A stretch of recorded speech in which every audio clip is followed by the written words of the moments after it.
Welcome everyone to another episode of Two Geeks and a Marketing Podcast. As always, we're here to keep you up to date with the latest news, tech, content, and wisdom from the world of marketing. And as always, my co-host is a man on a mission to demystify digital marketing. He's the host of the Content Marketing Studio video podcast. Please welcome Monsieur Pascal Fintoni. Thank you so much for the introduction. And as always, the highlight of my week to spend some time with the man who's also on a mission to keep marketing simple. The voice of the Marketing and Finance podcast and the host of the Rock Drug video series. I give you Monsieur Roger Edwards. Oh, fantastic, Pascal. And this is episode 75. Episode 75. We're 3/4 of the way towards our century of episodes of Two Geeks and a Marketing Podcast. And you know what? We wouldn't have stuck at this if we hadn't continually received great feedback and encouragement from everybody out there who listens to the show, everybody out there who watches the show and is kind enough to give us comments and likes and just encouragement. Don't forget, we've recently installed a speaker pipe. Is it called speaker pipe or speak pipe? Speak pipe. So you can leave us messages now just by going to the Two Geeks and the Marketing Podcast website. You can ask us questions, you can suggest films that we might review the marketing campaigns for, or you might suggest the tech that we look at in our marketing tech and app section. Today we are going to be talking about another film which has been long delayed by production hiccups and the pandemic. Pascal, what are we going to be talking about later in film marketing? We are talking about Top Gun Maverick, the sequel to the 1986 classic Top Gun. Oh my goodness. I mean, Top Gun is just, the original is one of the all-time classics, isn't it? And a lot of us who are fans of that film are absolutely waiting to see what Tom Cruise has got in this updated version. But as always, Pascal, we've got a few sections of the show to get through before we get to film marketing. So should we start, as we always do, with In the News? And we begin with the news that consumers are seeking to decrease the amount of time spent on social media via smartphones, leading to a nearly 20% increase in searches in the US for so-called dumb phones. Spotify recently announced that it would transition live audio content from its Green Room app to its flagship audio listening app and rebrand the Clubhouse clone as Spotify Live. According to Marketing Week, Netflix CEO Reed Hastings said that the streaming giant is quite open to offering a lower-cost ad-supporting service after losing 200,000 subscribers in 3 months. Mobile exclusivity is a growing trend in the fast food industry, from Wendy's to Taco Bell and McDonald's, all offering mobile-only products, loyalty programs, and freebies. 64% of marketers say social media is the most effective paid channel, with TikTok and Instagram claiming the majority of spend, according to data from Nielsen's annual marketing report.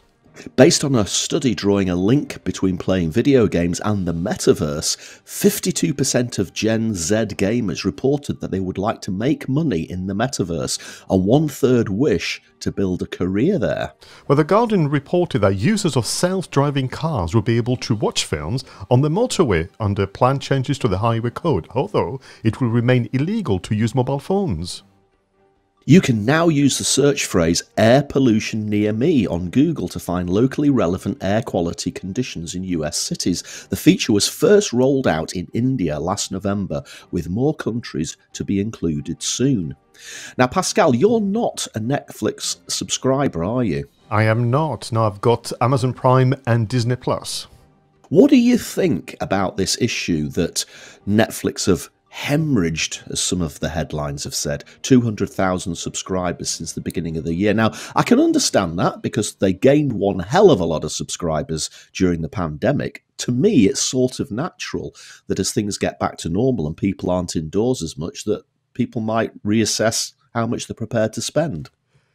I've got two reactions to that. Number one, it takes me back to literally, I'm in this episode number 1 of Two Geeks Marketing Podcast, where you and I were a little critical of the lackluster launch of Disney Plus in the UK. There was absolutely no marketing to speak of. There was no sense of event and celebration.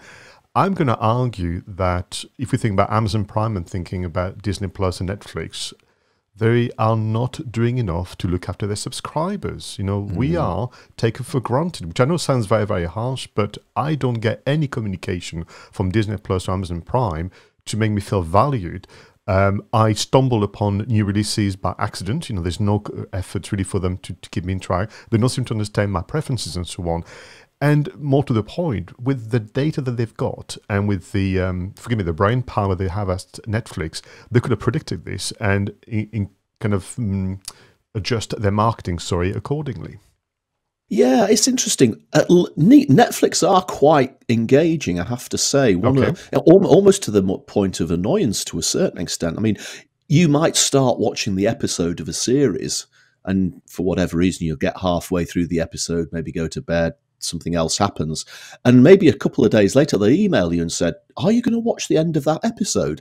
And sometimes you think, oh, I'd forgotten about that, but then other times you think, oh, leave me alone, stop it. So maybe there's a little bit of balance to strike there. But yeah, I would agree with you. I can't think of the last time I got communications from the other streaming services that I'm a member of.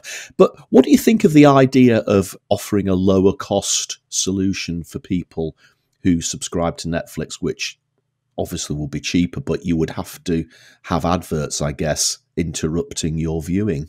I can't even contemplate it, Roger. I mean, you know, we know it's like to watch channels like, well, ITV, Channel 4 in the UK. Our international listeners and viewers will have their own version, and they are part of, I suppose, the experience, but I'm paying to watch something on Amazon Prime or Disney Plus. We had an attempt with my wife Denise to watch a subset of Amazon Prime called IMDb TV. It was actually season 2 of Alex Rider, because we thought season 1 was fantastic. And there was so many adverts. It was even more frequent than, it was almost like watching YouTube. You know, there was every 10 minutes there was adverts, and they were also very pixelated. There was also some issues with the streaming, and we didn't get past the first episode of Alex Rider, so I just couldn't do it. No, I'm the same. I mean, if I watch anything on a channel which has adverts, we will always watch it later than its actual broadcast time, so that we can zip through the adverts on fast forward. And that is just one of the things about Netflix, which I love, is the fact that you don't get interrupted. And you don't even get interrupted by the fact you then have to fast forward through it for whatever it takes, 10 seconds or not. It's a complete uninterrupted experience. So I suspect that they may do this, but the real reason they've lost subscribers isn't because they're turning out worse content. I mean, a few people have said that there's been a few bombs in terms of programs and films, but there's a few bombs in terms of programs and films wherever you go. I think this is just post-pandemic. People are reassessing what they're spending their money on. They're not indoors as much, and we've got a spending crisis in the UK at the moment. People are trying to save a bit of money. Now, I'm also interested in your views, Pascal, on the fact that 64% of marketers say social media is the most effective paid channel, and TikTok and Instagram are now pretty much up there. I wonder whether this is actually the case, or it's just marketers saying what they want to hear themselves. I know that these channels are useful, and TikTok's particularly is, you know, at the top of the tree. But is it really the most effective paid channel? I know that people denigrate TV advertising, but I reckon that's probably still the number one. I've compared different reports from different sources, and they all seem to concur. Now, that figure from 64 can go down to 57, it can go up to 70 odd. But in terms of conversion, but also in terms of the minimal amount of money spent on social media and the return you get, it is really a very attractive proposition for small to medium-sized enterprises, which also gives you that kind of fairness, because to be able to afford TV or even radio advertising, you need to have a substantial budget. The challenge with those reports, I find, is that they either take a very global view. So in fact, if you are operating in some part of the Far East or Europe or America, you may not actually get a very good set of data, or they are very US-centric. You know? So for me, it's more about indication than truth. And maybe it's the most cost-effective paid channel, because I think that's a really important point that you make, isn't it? You know, I've said this many times. You know, digital marketing, for all its good and for all its bad, has made marketing communications more accessible to more companies at lower cost than any time in history. And that is absolutely the fact. And you're absolutely right. There's a lot of small businesses out there that couldn't begin to afford TV advertising. So yes, I accept that social is probably the most cost effective. I think the jury's still out as to whether it is actually the most effective at actually creating a call to action. But you know, as always, we're willing to be challenged on these things. So if you've got a different view, get on to SpeakPipe and leave us a message. It'd be really interesting to hear what you've got to say. The last one, Pascal, I was drawn to, and apologies, but it's the metaverse one. And as you would expect, I just had this idea. Now, it's a pity that April Fool's Day has gone by. I just thought I should have put a tweet up on April Fool's Day, something like EasyJet has just announced that it is launching flights direct from London Stansted to the metaverse. Because you read this and it says people want to make money in the metaverse, and it's almost like I'm packing my bags and I'm going to the metaverse. People, it's not a real place. It's not a real place. This is there's so much hype flying around about metaverse at the moment, and boy, is there also a lot of techno-babble, gobbledygook, management speak and jargon flying around about the metaverse as well. I could probably write an article just on the language that people are using to bamboozle everybody about what it's about. But I did see a shout out from somebody I've spoken about on the show before, Theo Priestley, who's a bit of an online expert, and he wrote an article recently that said, do you know what? Let's try to forget the fact that Zuckerberg wants us all to wear these stupid, great big goggles to immerse ourselves in this imaginary universe. He says the vast majority of people are still going to go in by browser, just like they would be if they were playing Fortnite or something like that. And I think we've just got to get into perspective. It's different. It's Web3, and it's more like an imaginary world. But let's not get carried away that it is an actual place that you can pack up your bags and go and live in. I think that is part the language, isn't it? For me, as much as you had some doubt about the veracity, what we mentioned about paid channel, this one is a nonsensical survey. I mean, you're asking people who enjoy playing video games whether they'd like to do more of that and earn a living out of doing this. And I think for me, this is where, on occasion, as marketers, we're going to be critical of the data and the information. It's a bit like asking someone who enjoys playing music, would you like to make money out of playing music? Well, they're not going to say no to that, and so on and so forth. But I think what they're suggesting is that there is a group of individuals. I don't think it's age relevant, so I don't believe and buy into the Gen Z and X and Y and boomers and whatever. It's back to your attitude to life and work. If you are playing video games, particularly interactive video games, then the metaverse is going to be less foreign to you as a territory. Essentially, you're going to go online, you're going to go through with an avatar, and you're going to visit a land, which is obviously all virtual, have interaction with brands.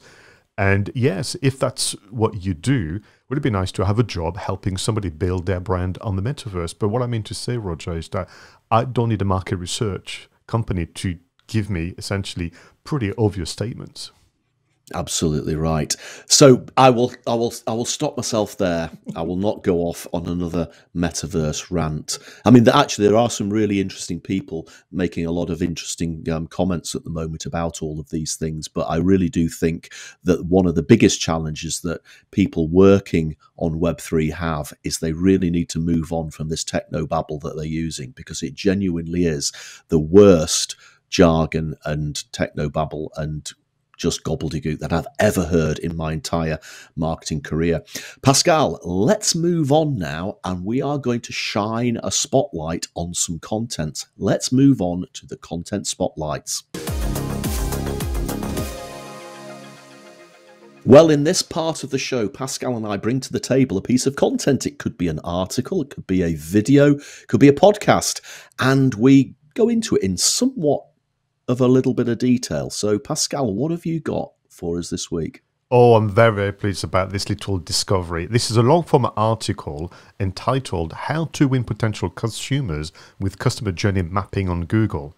This is written by Hofman Laursen, who is a Danish SEO consultant, is a lead consultant for Impact Extend based in Denmark. And it has been a delight to read this article, but also then to share with you, our viewers and listeners, because at long last I've come across somebody, there are many out there, we must confess, but that is talking sense when it comes to, as you know, my first passion when it comes to digital, which is SEO.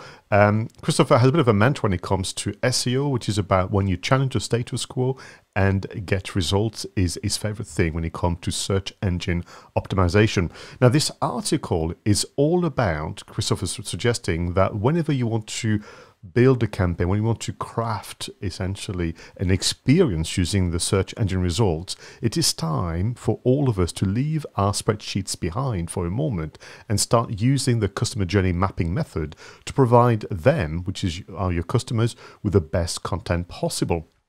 Now, this is a long-form article. You could argue it's almost like an essay, but this is really worth your time, all of you. So kind of segment one, if you will, is what is a customer journey? We're going to come back to that. Next, what is customer journey mapping on Google? Why you should use customer journey mapping on Google, 3 examples, how to build a customer journey map using Google data. Then we have a case study, how a Danish insurance firm won prospects with customer journey mapping, and as Google writers should do, there's a conclusion and there is a summary statement at the end. Now, the reason why this is exciting for me to share this with you, because the timing could not be better. Only a few days ago, I was in a situation where I was observing a meeting with a client where they wanted to put together their social media campaign. And literally the moment my client expressed the desire to have a social media campaign, the team rushed into coming up with ideas for tweets and coming up with ideas for Facebook posts and Instagram and so on, and which is kind of mad scrambling of ideas and so on. And I had to be almost like the party pooper to say, well, stop. This is all lovely, but this is not the strategy. We need to understand, the goals. Your team leader does not have a chance to express what this is all about, but also we need to put the customer first and understand that there is a journey of discovery for content.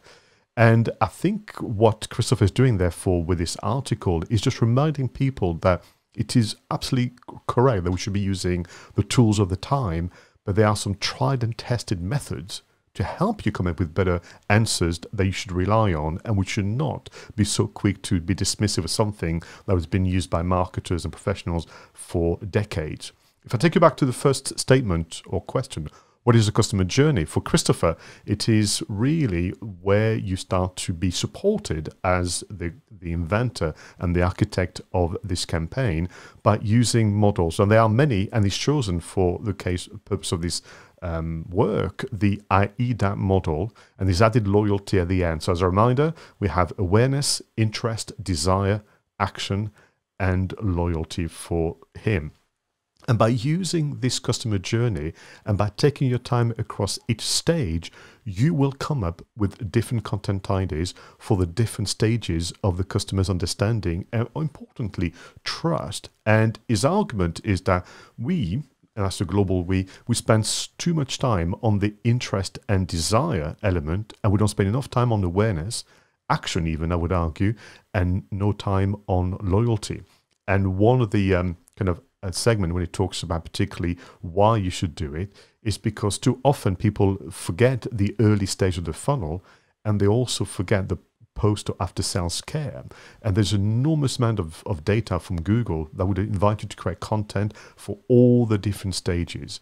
So very, very quickly in summary, because I want people to thoroughly enjoy reading this article, particularly the case study, there's tons of photos where he's using poster, which is my favorite method as well.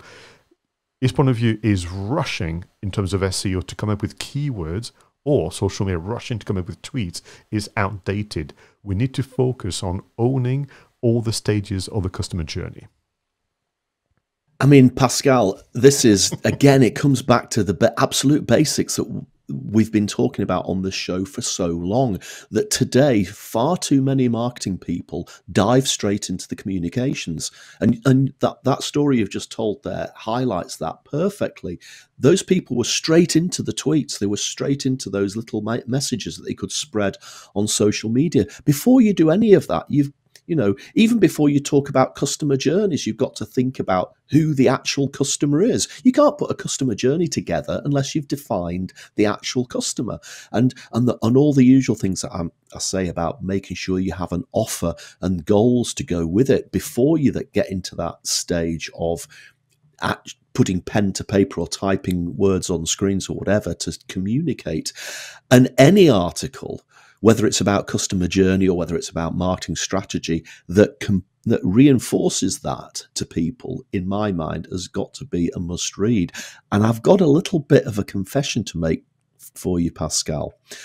When I started doing the research for my content spotlight this week, I spotted this article and I thought, oh, I think I might do that one. And then, of course, I came to the page and I saw that you had already bagged it. So wow. Well done on that. Well done on that. But two things, I think that means that Christopher, is doing an amazing job for his visibility, because you and I both spotted it.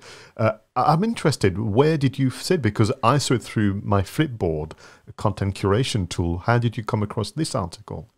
It was Flipboard as well. It was Flipboard as well. Yeah. I mean, Flipboard is one of my favorite go-to platforms for, and like you, I've got different little books set up and different hashtags that I follow, and this one appeared in quite a few. It was in marketing, it was in marketing strategy. I think it might even have been in PR as well. So yeah, highly visible. And for me, it's back to, for everyone, read the article, and you could remove the term SEO with social media, email marketing, advertising, any form of campaign, and I like to use the term campaign as opposed to occasional tweets, needs to be supported, and your thinking and creativity would be supported by using that customer journey mapping, AIDA plus loyalty for Christopher. As you know, for my kind of services, I've invented or kind of tidied up the McKinsey customer journey using visibility, credibility, and interactivity. We all have one, it doesn't matter, but it's there for a reason. And also, can we just be spending a bit more time discussing it, pen and paper, as opposed to rushing to completing spreadsheets? Absolutely fantastic, Pascal. So this week, I'm going to be talking about Twitter. I came across an article. It's in Boss Magazine, which is an online magazine, as you would expect.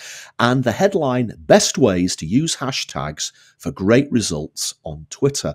Now, it's actually just by what they call Boss Magazine editorial. So unfortunately, I can't name drop a particular individual. But as has been the case with quite a lot of the content spotlights I've done recently, this is another really quite short article, but it's got some really, really good things in it to give you ideas as to how you might boost your engagement. Now, what it does, first of all, is reminds us that Twitter actually invented the hashtag. I'd probably forgotten that because we've become so used to doing hashtag research for all sorts of social media platforms. I mean, you can use hashtags on Instagram, on LinkedIn, you can use them on TikTok, but Twitter, they started it all off. That they were the birthplace of the hashtag, and it's only been just over 10 years, so it's remarkable. So what Boss Magazine editorial, I'm just going to call him Boss. We'll call him Boss. Is giving us 6 quick snippet ideas as to how you can use hashtags on Twitter to boost your engagement.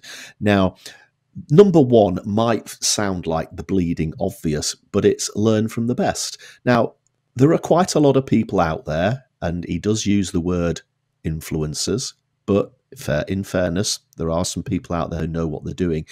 And if you want to learn about some of the best hashtags to be using in your particular industry, in your particular niche or niche, or whatever you want to call it, then go and look at people who are doing it well. and see what their hashtag strategy is. And what you might find is that they're not using the obvious ones. So like us, Pascal, if you're in the marketing industry, if you're a marketing consultant or a marketing trainer, using the hashtag marketing or marketing communications is probably so broad that it's not really going to appeal to anybody. It's not going to stand out from the millions of other people using those particular hashtags. So you might have to be quite clever and find something which is a little bit more specialized to what you're doing. The second one is to join a weekly challenge or join one of those Twitter chats. Now, I have to say I've not been on a Twitter chat for quite a long time, but again, they make fabulous use of hashtags. And there's one that goes live every Wednesday. It's called 𝗧𝗵𝗲, and they use that hashtag. And believe me, if you join in with that, and I've done it a few times, you will gain followers, you will gain conversations, you will make contacts. Just yesterday, I was hosting a live event in the financial services industry called ProtectX, and we use the hashtag ProtectX 2022. Now, that hashtag always trends on Twitter on the morning that we do those events. And just by using that hashtag, if you put that into your search, you're going to get loads and loads of tweets and be able to come involved in people who are talking about that. So have a look for event hashtags, have a look for weekly challenge hashtags, things like that. Great way to do it. Another idea that Boss comes up with is to build brand awareness with branded hashtags. Now, I was sort of aware of this, but this is where you actually can use Twitter ads if that's part of your marketing strategy.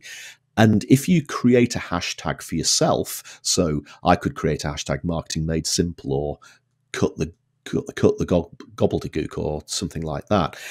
If you can then associate that hashtag with an emoji, and that emoji will automatically appear. And you've probably seen it. They do it with films and TV programs. If you type in Doctor Who, it comes up with a little police box at the end. If you type in MasterChef UK, it usually comes up with a little plate or something like that. So again, this is where you actually create a hashtag of your own. Now, that's harder because you're going to have to promote it. You're going to have to build its credibility. But it's well worth having a look at if your budget will extend to it. Number 4, give your audience a reason to use your hashtag. And again, it could be a giveaway. It could be a quiz. It could be a raffle. It could be to encourage people to create user-generated content. We talked about in film marketing, didn't we, last week or the week before, where they wanted people to post pictures of themselves and then use the film's hashtag. So give people a reason to use it. And that reason could just be asking people to post a photograph related to what it is that you're doing. Obviously, number 5, there are lots of third-party tools out there that you can use to find the hashtags that are trending, to find the hashtags that are so popular that you should never use them, maybe find the more niche ones. And we've reviewed a few of those hashtag apps here on Two Geeks in a Marketing podcast, but it's a constantly shifting area, so always well worth going in and having a look. And finally, and probably the most important one, number 6, avoid hashtag overuse. Now, obviously, we're talking about Twitter here. I know it's par for the course that if you're on Instagram, you can put upwards of 30 hashtags into a post, and that's genuinely deemed to be acceptable activity on Instagram. For Twitter, though, and probably LinkedIn as well, you're not really going to want to put more than maybe 2 or 3 hashtags in a tweet. Otherwise, it starts to look a little bit cluttered. It starts to look a little bit too messy. So there you go, Pascal. A nice little reminder that Twitter started this whole hashtag thing off, and 6 really simple but sometimes thought-provoking ideas as how you can use hashtags to boost your Twitter engagement. I like it a lot. I like all 6, and you're absolutely right. And what is interesting for me as well, there's not one meeting or one training session without someone asking me, what is a hashtag? And I would argue that this is one of the many examples where the language is off. You know, it makes no sense. I mean, you and I know them because we have the history as well of hashtag being used by developers and for messaging each other in the 70s and 80s. But for someone where digital marketing is not their day-to-day, why they're a strange term to begin with. And then you've got to wrestle with that, understand how to use it. And so I tend to explain it as almost like a sticky label or a highlighter where you make things easier to find. And I totally agree with you. I usually say, have three, one for you, one for the audience, and one for the subject matter.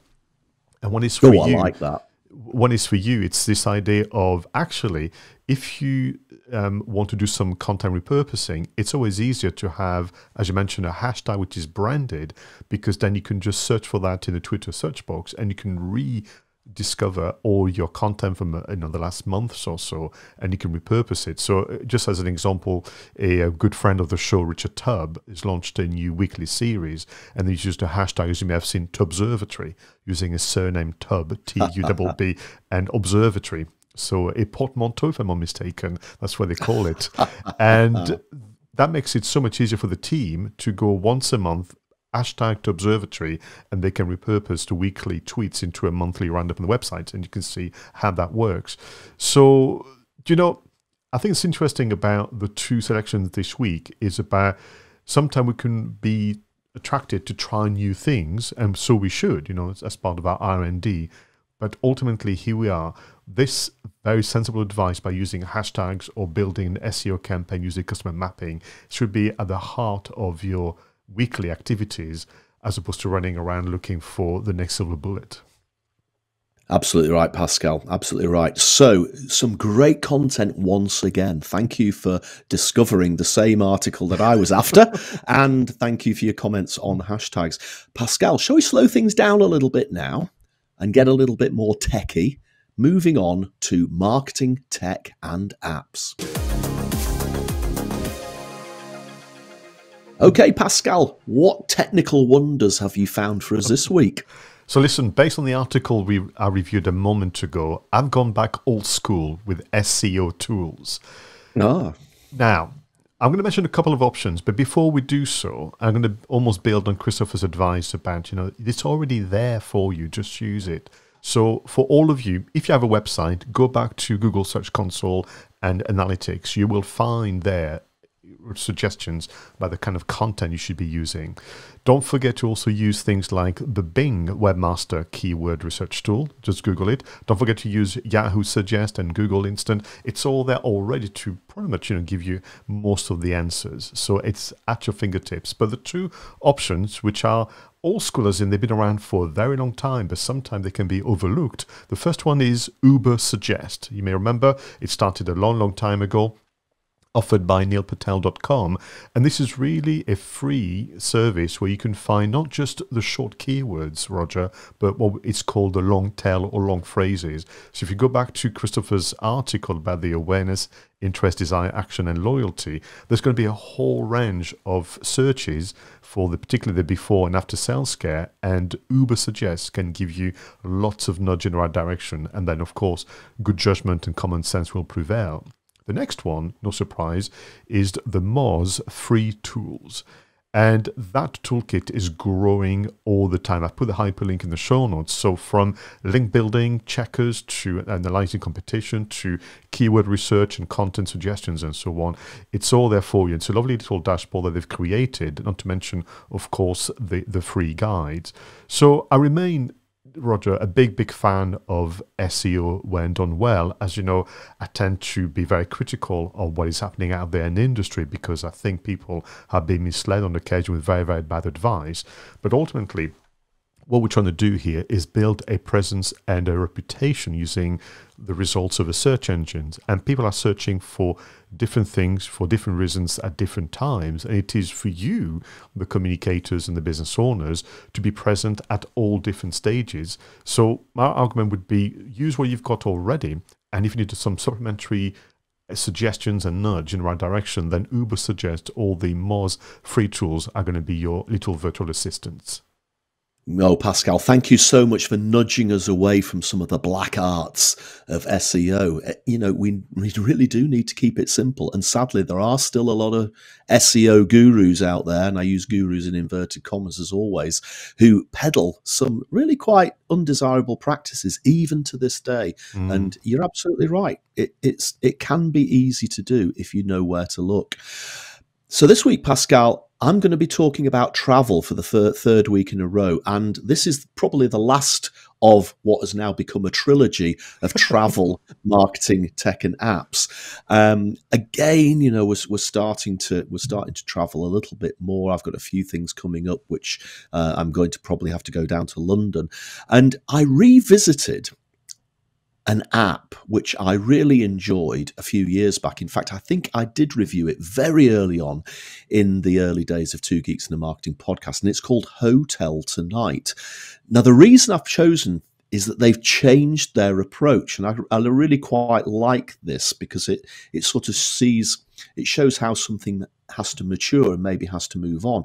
What originally drew me to Hotel Tonight was that not only were they offering incredibly low prices for hotel rooms in cities across the world, but the way that they did it was really quite interesting and nifty.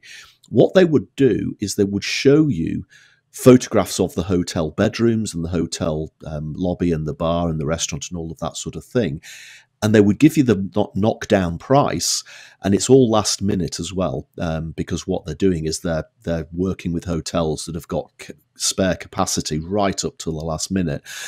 But they wouldn't tell you which the actual hotel was until you'd actually booked it.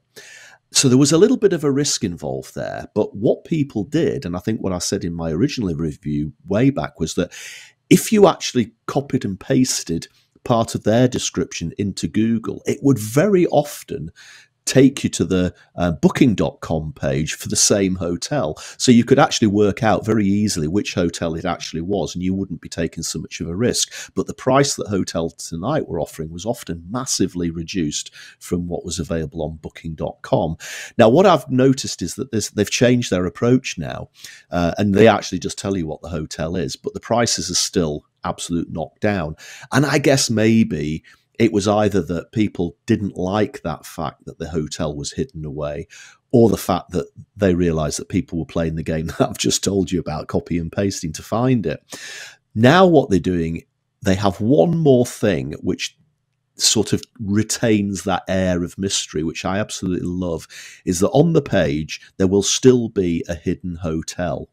And that hidden hotel is usually the absolute knockdown price.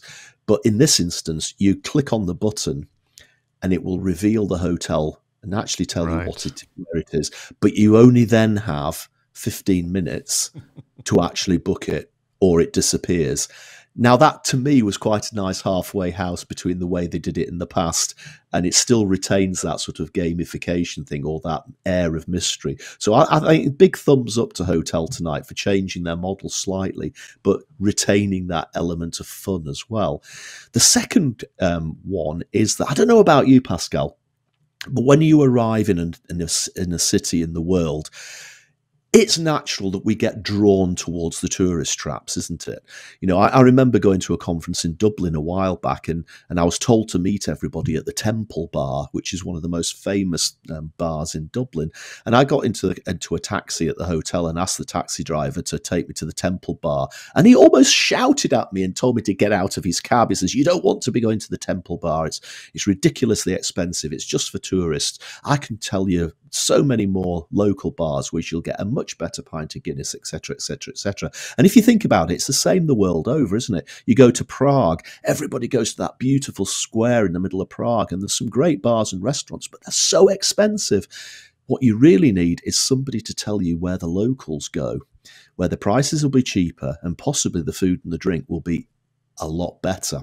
And there's this website and app called Like a Local guide.com, and it does exactly that. So if you typed in if you typed in Dublin, or you typed in Prague, it wouldn't send you to the Temple Bar in Dublin. It wouldn't send you to the main square in Prague. It would send you a little bit off the beaten track, where you can sample some real real local hospitality.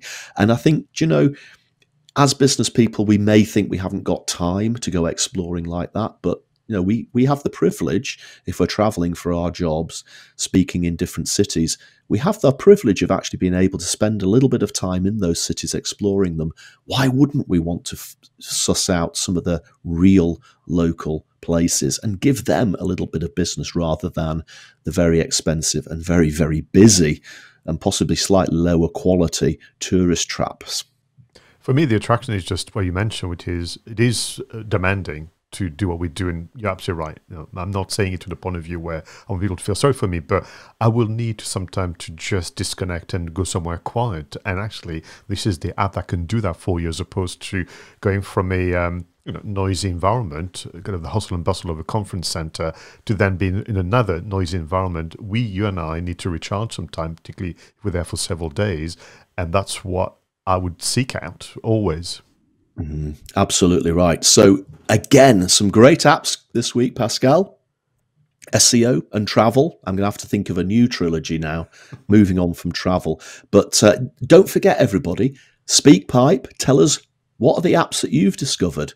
And if you've discovered something really interesting that we haven't talked about on Two Geeks in the Marketing podcast, or at least we haven't talked about for a while, let us know. We'd be delighted to take a look at them for you and to review them here on the show. So, Pascal, I think it's time to head back in time. So let's fire up the flux capacitor, set the controls of the TARDIS. Let's head back in time to this week in history.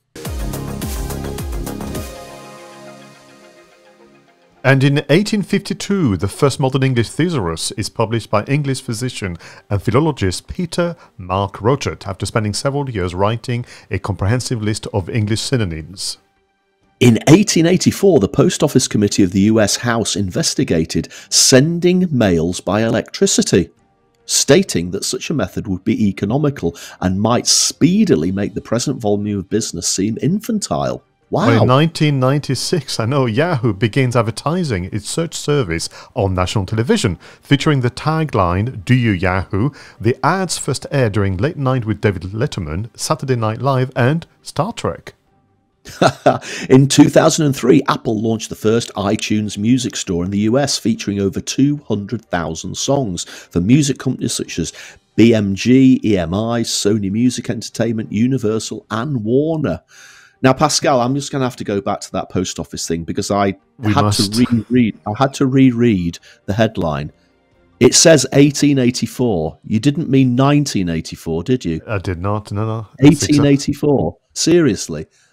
I mean, that has to be the convergence of science and, if you like, society, because what they looked at was that currently mail was distributed using rail tracks, which had superseded, obviously, horses, who probably superseded, people walking on foot. So they were looking for what is currently connecting people, cities, and the US. And of course, it was the electricity poles and their cables. I mean, honestly, I'm staggered that people were thinking about effectively email in 1884. I mean, it's just unbelievable. I mean, when let's think about it. When did email become quite, established? It was late 80s, wasn't it? Correct. Late 30s, early 90s was when all of a sudden we started sending emails to each other as opposed to typed memos. Crikey. Remember, you to dictate a memo and send it to the typing pool to get typed. But I wouldn't have even thought that people were having this conversation 100 years earlier. That's just incredible. Just goes to show, doesn't it, how some of these ideas were rooted so much further back in the past that it really does open your eyes.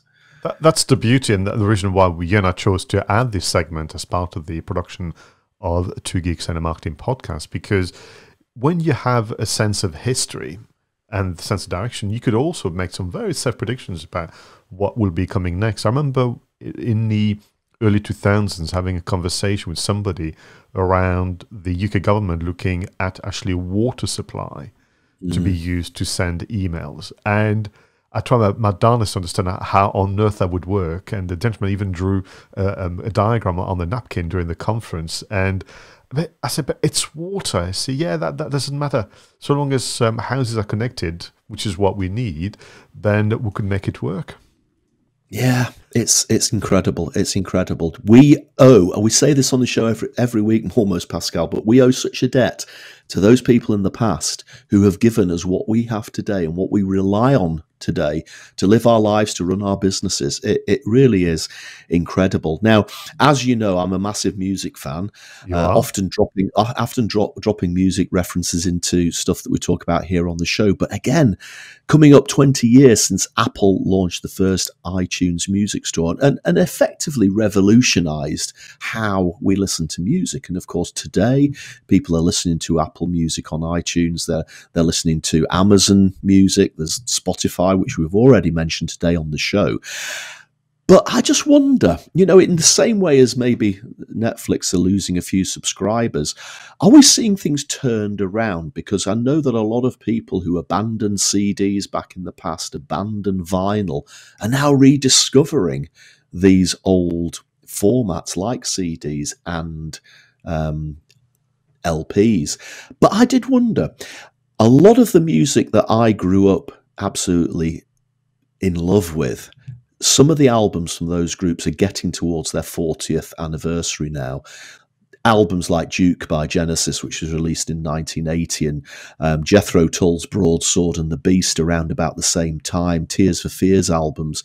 And a lot of these albums are being re-released, not only in digitally enhanced, remastered, remixed, whatever the words are, but they're often being released with absolutely gorgeous packaged extras. So, booklets with photographs, maybe concert photographs, ticket stubs, tour programs, that sort of thing. And some of these packages that you can buy, which have got CDs in them or even bigger with the LPs, these packages are absolutely gorgeous. And I'm sitting there thinking, do you know what? I want to have the 40th anniversary version of Broadsword and the Beast with all that stunning packaging.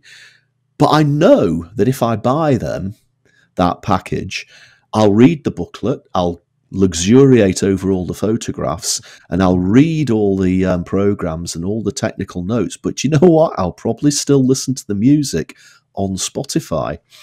And to me, that's the downside of all of these online music platforms, is you don't get the physicality of the stuff, the content that we used to get with LPs and CDs.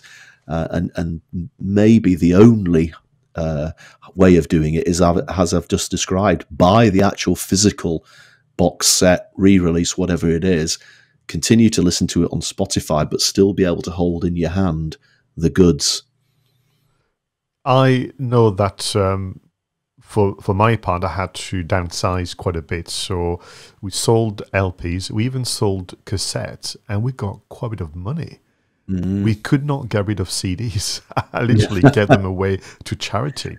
So I think it's very telling about where the market is. And what is interesting about the LPs and the CDs, they went to young people. Dennis and I absolutely believe that there would be people of our generation who had held those LPs in their hands 20, 30, 40 years ago. They would want to recapture that moment. But actually, there's that big resurgence, helped as well by online communities and websites. I've kept my Prince collection. I've been buying Prince LPs as early as I can remember.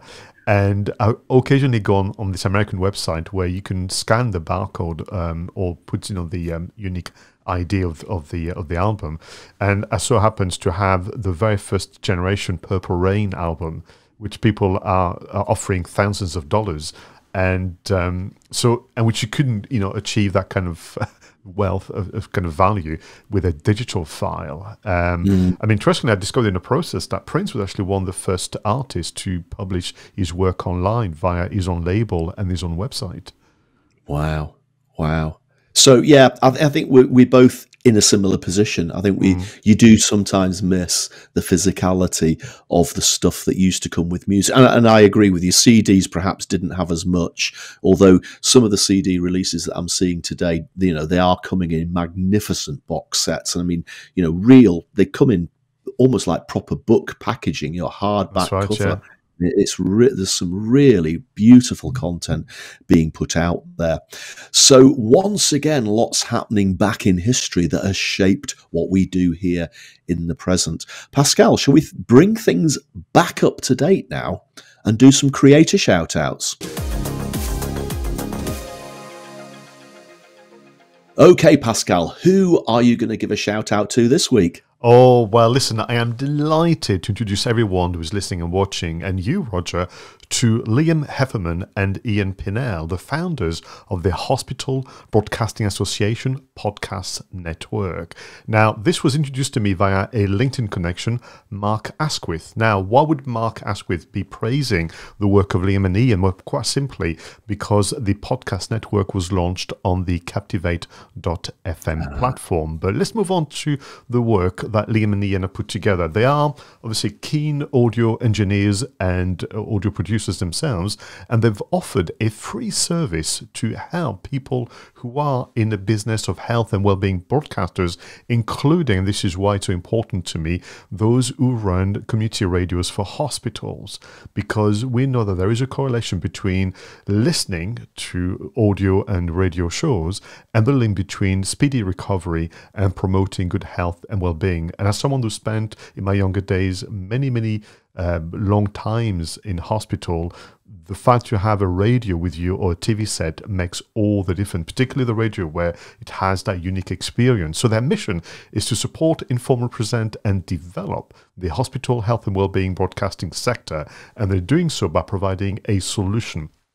Join the network, join the podcast network through Captivate, and they'll be able to share your shows and your kind of segments and so on across obviously all the podcasting network, adding to the exposure. And what is interesting for me as well, Roger, very quickly, it's not just for people listening whilst they are in the hospital, actually listening when they go back home, so they don't feel so isolated, and they have essentially that element of continuity with the voice of the different DJs and shows. So currently they have people at the York Hospital Radio and Radio Broccoli in line to be part of the network, and they're working with many others. So for me, Liam and Ian, you're doing an amazing job. Not only are you, experts in what you do, but you find a way to take that passion to the degree of being of support to others, which I think is to be commended. The Hospital Broadcasting Association Podcast Network.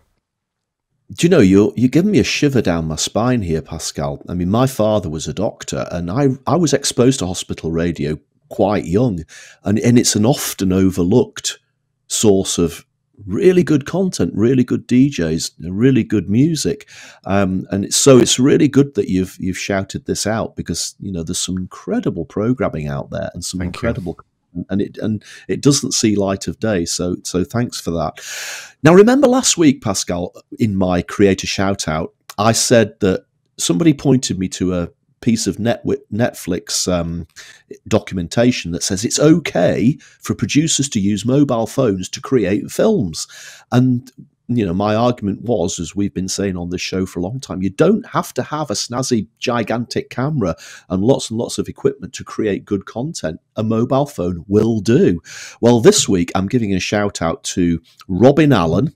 Robin runs a company called Robin Allen Solutions. She's a financial advisor. I mentioned this earlier. I was involved yesterday in an online event called Protect X, and right at the last minute, one of the speakers had to pull out, and you've been there before. It was an emergency, and we had to call in some favors. Robin stepped in at the last minute, recorded her video on her iPhone in 4K. She lit it beautifully. The sound was crisp and perfect. There was a pigeon in the background at one point, which she made a bit of a joke about in a LinkedIn post later, and that was quite funny. But the video she put together in one take, I hasten to add, 7 minutes without any fluffs at all, ended up being the highlight of Protect X. Everybody who watched the show yesterday thought that was an absolutely outstanding piece of content. So I just wanted to shout out Robin, A, for stepping at the last minute and rescuing Protect X, but B, for proving absolutely, as if any more proof was necessary, that a mobile phone is absolutely spot on for creating that sort of content. As long as you get the lighting right and the sound and everything, those things go with it. But the quality was fantastic. So Robin, thank you so much for stepping in at the last minute and rescuing Protect X yesterday. And I will just give her a round of applause because you're going to know how actually, you know, it can be demanding to put together that one video. So it's excellent. But once again, 2 fine selections for the creators' shout-outs. Okay, Pascal, I know you're absolutely salivating to get talking about our film today. So shall we head into film marketing? Well, Pascal, the original Top Gun film was nearly 40 years ago. But the new version, Top Gun Maverick, is about to hit the cinemas. But we've been waiting 3 years from its original planned launch date. We'll get into all of those delays in a moment, but shall we luxuriate in the trailer? Here we go. In 3, 2, 1.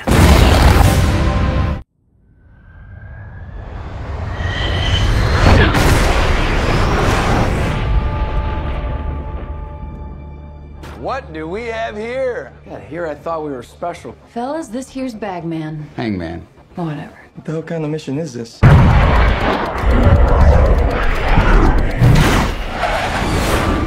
Everyone here is the best there is. Who the hell are they going to get to teach us?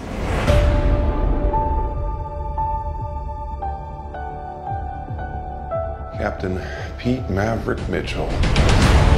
Let me be perfectly blunt. You are not my first choice. You are here at the request of Admiral 𝗧𝗵𝗲, a.k.a. Iceman. He seems to think that you have something left to offer the Navy. What that is, I can't imagine. With all due respect, sir, I'm not a teacher. Just want to manage expectations. What the hell? Good morning, aviators. This is your captain speaking. And we're off. Here we go. In 3, 2, 1.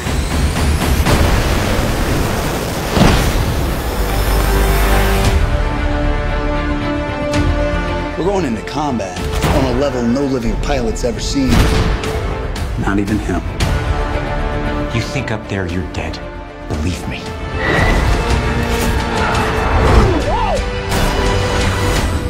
My dad believed in you.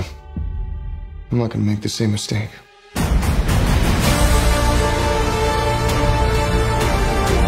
Someone's not coming back from this. Those are your pilots. Anything happens to them. Smoke in the air! You'll never forgive yourself. No turning back now. Come on!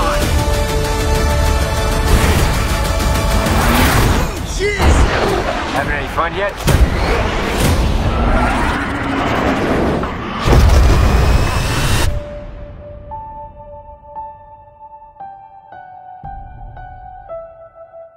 Oh, I don't know about you, but that was another shiver down the spine, Pascal. I've watched this trailer so many times, I'm almost picture perfect now. And do you know what's interesting is I didn't feel the need, and I'm not going to say the rest, I didn't feel the need for a sequel. But when it was announced, as we'll see in a moment, with a cheeky little teaser from Tom Cruise himself, 2018, I went, oh, that could get interesting. Yeah, I mean, it's, as we say, it's 40 years ago, isn't it, since the original one? And I'm just trying to think, if you really were a jet fighter pilot like Maverick is, would you still be flying jets 40 years on from when you were flying them the first time? I mean, there's obviously a little bit of theatrical license going on here, but I would have thought that Maverick will have long since retired to some tropical island somewhere. Well, maybe that's what's happening. We don't know. We'll see in a moment. We don't know. They've been. This is a tight and controlled marketing campaign.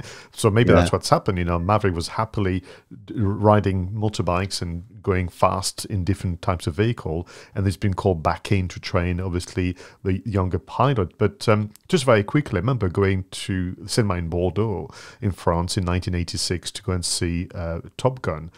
And what was interesting was we have what's called the week of the cinema, la semaine du cinéma, where you go to the cinema in the morning, you pay your full fee, and then any other screening is only £1. So you just spend a whole day in the cinema. I hope they still do that. So we went to see Top Gun. I think it was our second and third movie, already getting a bit, kind of square-eyed and tired, but that was such a delight. And for me as well, I was the generation where we were looking for our action heroes. I mean, I grew up watching, obviously, my dad, we used to watch, and I remained a big fan of Clint Eastwood and all the others, but we needed someone that could take the mantle. And so Tom Cruise was doing that in Top Gun. As much as Top Gun 1986 has its critics, for all the reason people dislike the movie, it's the reason why I love the movie so much. And very, very quickly, what a coup and cheddar for Tony Scott to pull this off as an indie filmmaker. Yeah, I mean, it's a bit cheesy, isn't it, Top Gun? That's why we like it. It's the equivalent of an 80s MTV video. You've got shoulder pads. I think Kelly McGillis's hair might not have been permed, but it was certainly big hair, wasn't it? Fabulous aerial combat scenes, though. I mean, bit of humour, lot of humour. The cast was great as well, and it's just one of those films that you can just smile about. The song by Berlin, "Take My Breath Away." What an incredible title for the "Take My Breath Away," because literally some of those flying sequences did take your breath away. So yeah, I mean, it's not. Is it the best film of the 1980s? No, we've reviewed more films here on Two Geeks, which I would place higher in my list. But it's just got that sort of cheesy 80s, fun, exciting combination, which just means it's the sort of film you can pick up if you're feeling a little bit down, you want a bit of a boost for all sorts of reasons. Stick Top Gun on and you'll be smiling within 10 minutes, I would say. So what they've done, interestingly, so the question that I suppose we can explore, you and I, is how do you manage and deal with a 3-year delay? That to me, there's so many movies we've talked about, Roger, where they've been delayed because of the pandemic. I mean, it's going to take years before we stop using that as almost a hook into our reviews. So that to me is interesting. I love the idea of exploring how they kept it so tight and controlled. We're going to see in a moment that there's not a lot of material and asset being revealed, but for me, it's also exploiting, and leaning onto your strength, the aircrafts, the training that they went through that has been used a lot in the communication, and of course the nostalgia. So I'm assuming that if you were not around in the 80s, then you may have gone back to actually the 4K release that was only a few months ago of the original one, because you want to understand the journey of the character, because in this one Maverick has to be facing his own demons. Yeah, absolutely right. But we come back to it time and time again. You've described this as a very tight and controlled marketing campaign with no danger of message fatigue. But is that not just a different way of saying keeping it simple? I think that could be true, because I've been wondering about it. I said, we've been in a situation before where we've looked at the campaign and say, come on, guys, you could have done better here. That lacked imagination, or you didn't really think it through. It feels to me that this is intentional. This is not a lack of resource or idea. This is right. We can't sustain audience goodwill for 3 years. And goodness, they have so many, as the others were reviewed, like No Time to Die and Death on the Nile and so on. They've had so many false starts. It must have been so frustrating. And so what we have are 3 key elements we're going to review today: the video marketing strategy, the posters, what they've done about it, and we're going to highlight the social media, because in fact, on that very point, if you look at the Instagram account, for the last 3 years, give or take, they are only 53 to 55 posts, which is frankly very, very low for a 3-year campaign, but that's on purpose. I wonder whether the nostalgia thing is incredibly important here, even for people like you and I who grew up with this film, compared to people who weren't born and who have gone back to experience the first film. I'm just trying to think, is this maybe the longest gap between an original and a sequel? I mean, I'm thinking other films we've talked about on the show, Judge Dredd versus the more recent Dredd. The second Dredd film wasn't a sequel to the first one, so I don't really count that in the same breath. All the other film franchises, like the Bond films and things like that, there hasn't been that 40-year gap almost between the original and the sequel. I just can't think of another film franchise where the gap's been so big. So maybe that is why the nostalgia effect is so big, and maybe that's what has given them the ability to keep it tight and controlled, because that imagery from such a long time ago is still embedded in a lot of people's heads. I would agree, and as I mentioned to you, as a fan, I didn't feel the need for a sequel. I wasn't asking for it. I wasn't looking for it. I mean, there's been the occasional kind of fake news, literally, in the media, and it wasn't really until 2017-18 that Tom Cruise, during a TV chat show, said, yes, we're going ahead with what was called then Top Gun 2.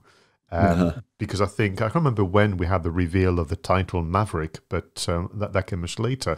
But we are talking about a film with aspiration to be released in the kind of summer, autumn of 2019. Yeah, and the first trailer, and we're talking about the video strategy here, the first trailer was July 2019. So the original delay wouldn't have been for the pandemic, would it? No, it was music, and still wanted to fine tune and get better, essentially, scenes with the aircrafts.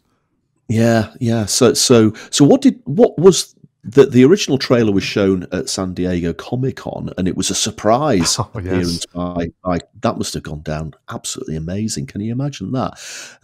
But yeah, again, if you look on YouTube now, 37 million views.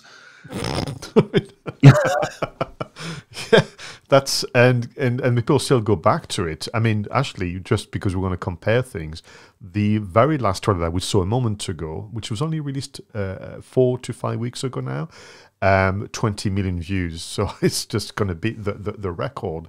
So at the time they did the reveal, which sometimes I'm so envious of our US friends where they can have shows like this. They did the reveal, and the campaign online through Paramount Pictures in particular began with a reveal of the hashtag, which surprisingly is Top Gun, not Top Gun Maverick, but there we are.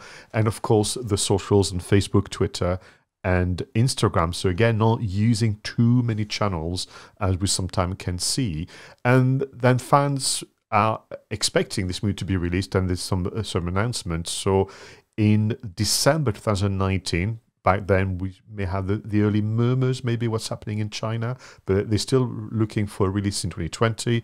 We have essentially a mini documentary, would you say, called Real Flying, Real G-Forces, Pure Adrenaline, which is doing two things. It's showcasing the new camera technology to be inside the cockpit. I mean, my goodness, when people go and see this in the IMAX, it's going to be just something else, and go behind the scene of the prep and the production. Yeah, and of course, we all know that Tom Cruise is renowned for doing his own stunts, isn't he? You know, he genuinely jumped out of that aeroplane in Mission Impossible. Was he actually in these jets, or was it all CGI trickery? Oh my goodness, Roger, he's a qualified pilot. I knew it. Do you know in the Mission Impossible Fallout, that's him flying the helicopter and taking all the risks and so on. And he was being told off by the director because he kept smiling whilst flying the helicopter because it was meant to be a scary scene. So have you ever seen the movie, oh my goodness, what is it called? A sci-fi movie where, you know, time repeats itself. Oh, yeah. It's got many titles, hasn't it? End of Tomorrow, Live, Die, Repeat, whatever it's called. All those, yeah. So, well, he's the one flying the massive helicopter landing in London. So, he actually was instrumental, as you'll see in the next documentary, in even training some of the actors to be better kind of co-pilots. So that was just incredible. But what he was showing is actually the G-force and the discomfort and what they went through. Then on the 2nd of February 2020, still hoping to have a summer 2020 release, was the Super Bowl 30-second ad. You and I have commented about the Super Bowl and the event that it is in the US, and we had a 30-second advert for Maverick with a release date to be 26 June, and well, we know what happened soon after. Yeah, and of course, soon after that, August 2021, they obviously knew that there was going to be a delay by then, but they released the first 13 minutes of the film at CinemaCon. Can you imagine that? Seeing the first 13 minutes and then maybe having to wait 2 years more to see the rest of it. So we need to create our own UK CinemaCon, because this is unacceptable that all our US friends are having all the funds all of the time. And they obviously managed to keep that under wraps. I bet they must have to have searched everybody after that screening and made sure nobody had filmed it or managed to copy it, because none of it's got out there. I'd imagine that has to be the case completely. Yeah. So more delays, and I think, like all production companies, they have to kind of roll with the punches. So to keep things going, they did a couple of other things. So for example, in February 2022, which is this year, so we have a long time period where not much is said apart from what's happening on social media, which we're going to review in a minute.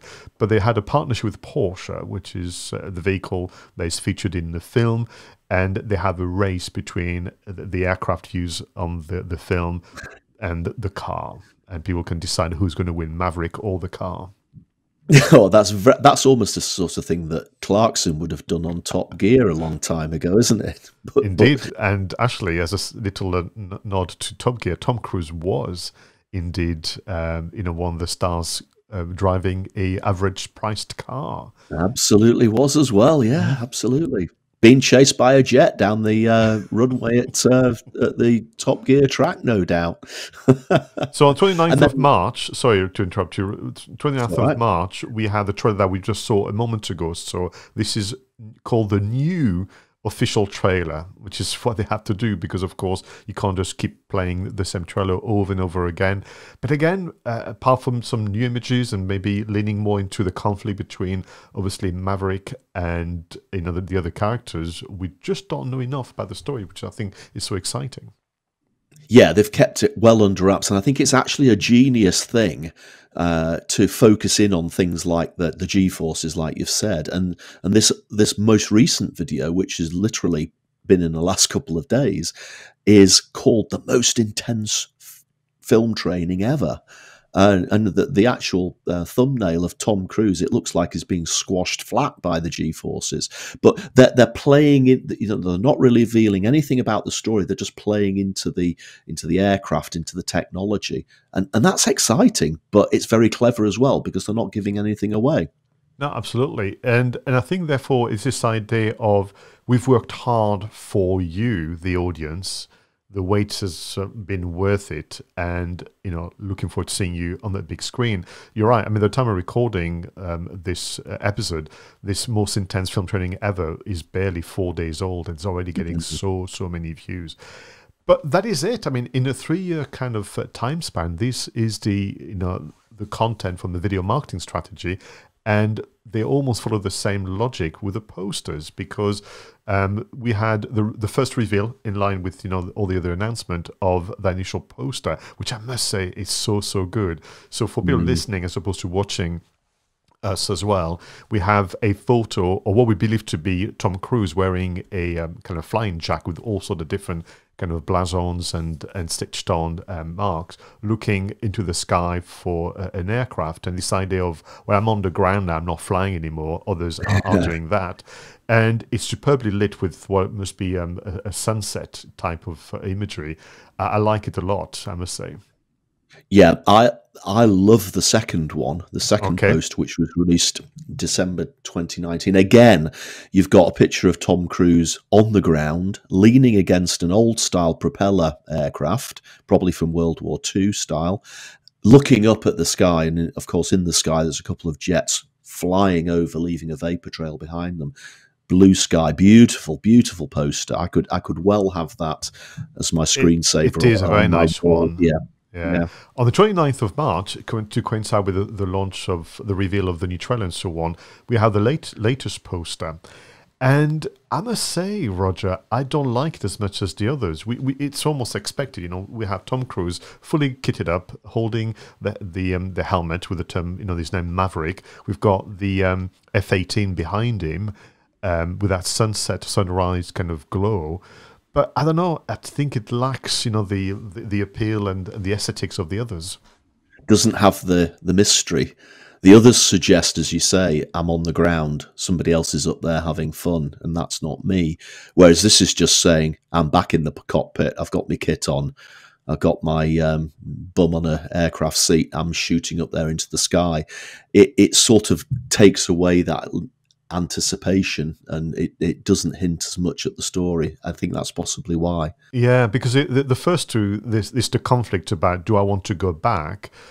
Because I think, what we can understand, particularly if you've seen the 1986 a movie, there's obviously a sense of loss, there's a sense of guilt, you've got all that we're going to see the character dealing with, and that's probably why, in addition to age, that it stopped flying. Just very, very quickly on that very point about what happened in 1986. So obviously Maverick is flying with Goose, played by Anthony Edwards, and we have, as part of the conflict and the character development, we have the son, who had the term where they used rooster, and the actor Miles Teller looks so much like Anthony Edwards. That's really quite a lovely bit of casting, isn't it? Absolutely fantastic. So then we get into the social media, and again, there's "feel the need" is one of the strap lines that they're using, and that goes back to May 2018. Yeah, so Tom Cruise is on set, we think he's on set, and that is done with Mission Impossible we reviewed before. He just does one shot and usually puts a little cryptic phrase. And this one was #day1, so they began obviously filming production in that one. So it was May 2018, which therefore you can understand why they had aspiration for the movie to be released a year later. But in terms of social media, again, very, very controlled. So highlights would include, for example, in March 2020, the 27th, which is a date that many of us are going to remember forever, when lockdown began globally. Then the Top Gun official Twitter account released Zoom backgrounds, offering fans around the world. Genius, isn't it? I mean, I'm sure there have been other Zoom backgrounds as part of marketing campaigns, but at the time, the timing was just spot on. I mean, that is just utter genius, and they're quite good as well. I wouldn't mind those. Well, the one where that in the trailers where we have Maverick flying upside down, as he's done in the first one, over the snowy mountains. This is the one you want to have. If you're lucky enough to have a leather jacket, you could really pull it off. Yeah, absolutely. And I love the way that they've tied into as well birthdays and events of some of the members of the cast. There was even a nice Top Gun tweet on Father's Day in 2020, wishing all the dads a high-flying Father's Day from Top Gun.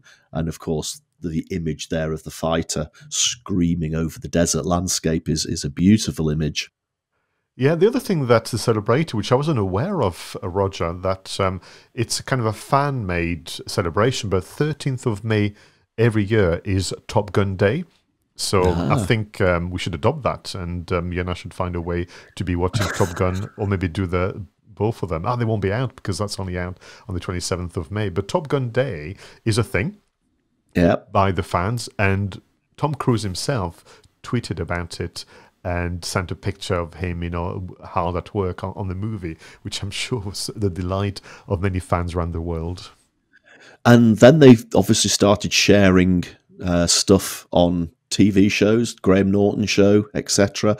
Little snippets, exclusive coverage. That's pretty standard film marketing, isn't it, really?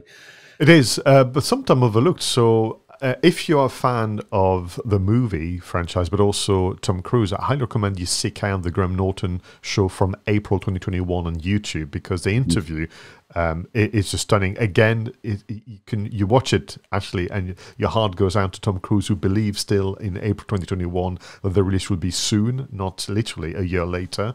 But wonderful stories it tells. And yes, one thing they did, which I suspect they do across what they call territories, is exclusive deals with a specific magazine or a specific radio station or broadcaster. And in this case, Total Film, a magazine that I used to buy all the time for decades. Eventually, I had too many copies in the house. They had a complete access to Maverick the movie, and it's almost like a Tom Cruise Top Gun take over the magazine.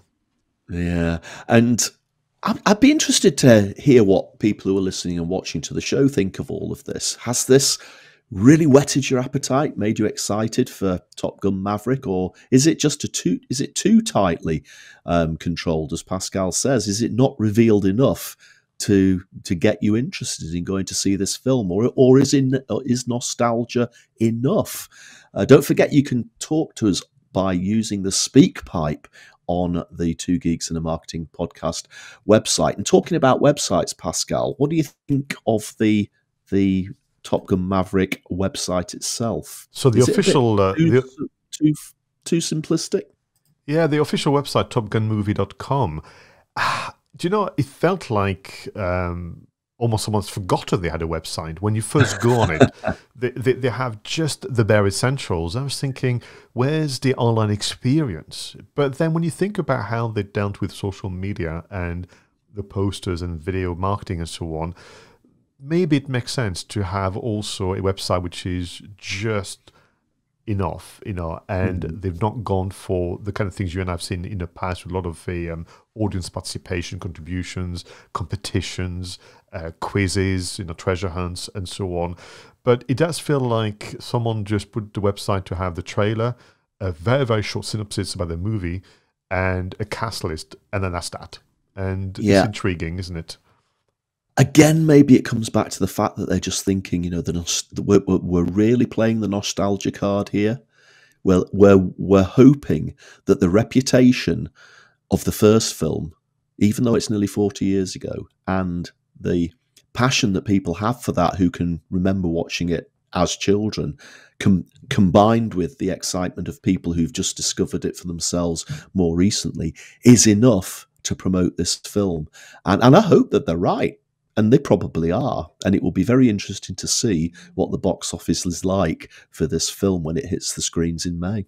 What is interesting for me is that this episode will be published on the 27th of April, 4 weeks to the day before the official release on the 27th of May. And, oh, by the way, back to the CinemaCon, the lucky so-and-so who've got tickets are going to get a preview of the movie way before anyone in the world again, which I think is just such a tease. But 4 weeks still left for the campaign to run. I'm just intrigued, and, we're going to keep track of it, seeing what else are they going to do, or are they going to do actually just very little because they don't have to? I think that we're going to probably have to come back, and probably for the first time in Two Geeks and a Marketing podcast, maybe we'll have to review the marketing again for Top Gun Maverick, because as you said, we don't know what's going to happen in the next month. There may be a lot to come, or they may carry on in the minimalistic way that they've gone so far. So I'm excited. I know you are excited. I know that this is one of the films that you've been looking forward to so much, and I suspect we could carry on talking about it for a little bit longer, but we are starting to run out of time, Pascal, so I'd like to draw this episode 75, to a close. Thank you, everyone, so much for watching and listening. Don't forget to give us your feedback on SpeedPipe, on Twitter, wherever you want to. LinkedIn is fine too. We'd love to hear your reviews, suggestions, comments, questions, whatever you might have. Until the next episode, remember, go out there and make sure that your marketing is done right. I was Roger Edwards, and he was Pascal 𝗵𝗀.